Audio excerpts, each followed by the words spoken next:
తిరుపతిలోని విద్యానికేతన్ కళాశాల వద్ద ఉద్రిక్తత చోటు చేసుకుంది. తొలుత మంచు మనోజ్ను కాలేజీలోకి సిబ్బంది అనుమతించలేదు. దీంతో అవ్వాతాతల సమాధుల వద్దకు అనుమతించరా అంటూ మనోజ్ సిబ్బందిపై ఆగ్రహం వ్యక్తం చేశారు. అయితే కోర్టులో ఉన్న అంశం కావడంతో యూనివర్సిటీలోనికి అనుమతించబోమని అన్నారు. అయితే ఘర్షణ పెరుగుతూ ఉండడంతో పోలీసులే లోపలికి తీసుకువెళ్లారు. మంచు మనోజ్ తన అవ్వాతాతలకు నివాళులు అర్పించిన తర్వాత మళ్ళీ యూనివర్సిటీ నుంచి బయటకు తీసుకొచ్చారు.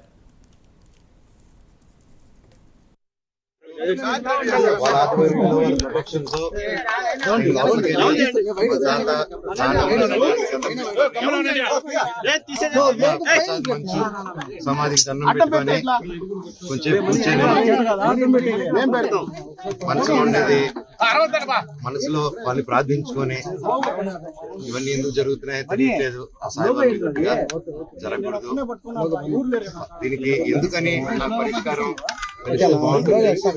తెలుసుకుంటాను. తెలుసుకున్న తర్వాత ఆగను ఎందుకు ఇదంతా అనేది.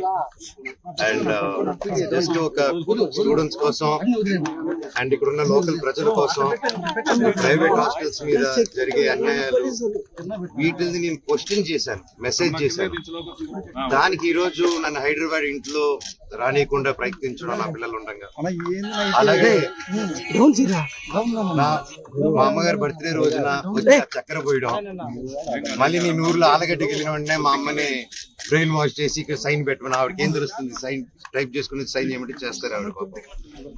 అలా చేయడం ఇలాగ వరుసగా చేసుకుంటూ వచ్చి ఇది ఎంతవరకు దిగజారిందంటే 2 రోజుల నుంచి ఫ్యాన్స్ ఫాలోవర్స్ ఎంతో కష్టపడి ఎంతో ఖర్చు పెట్టుకొని, ఎందుకంటే వాళ్ళు కష్టపడితేనే డబ్బు వస్తుంది ఎవరికైనా, వాళ్ళందరూ అభిమానంతో అంత ఖర్చు పెట్టుకొని ఇక్కడ మా ఫొటోస్ మా లోకల్ లీడర్స్ ఫొటోస్ అందరిది పెట్టుకొని వెల్కమ్ స్వాగతం చెప్తూ విషెస్ చెప్తుంటే వాళ్ళందరిది ఫస్ట్ రోజు రాత్రి 12వ తారీఖు 13వ రాత్రి పొద్దున చెప్పారు, అన్న ఇలా జరుగుతున్నానంటే సరేరా గొడవ పెట్టుకోకండి మన ఊరే కదా పండగ పూటరా అందరూ సంతోషంగా ఉండన్నాను.